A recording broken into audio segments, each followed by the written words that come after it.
ফিরে আসা হচ্ছে জীবনের একটা সব থেকে বড় একটা অধ্যায়। জীবনের চরমতম একটা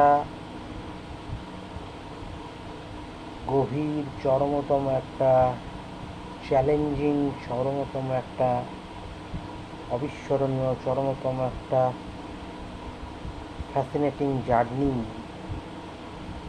যে জার্নি, যখন আমি সম্মুখের চ্যালেঞ্জ দেখে বিব্রত হই না, ভয়ভীত হই না, যখন সেটা দেখে আমি চমকিত হই,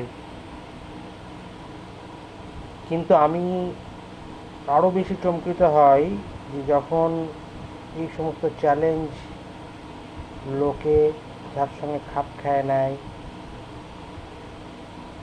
যেখানে দুর্দশা, যেখানে ব্যর্থতা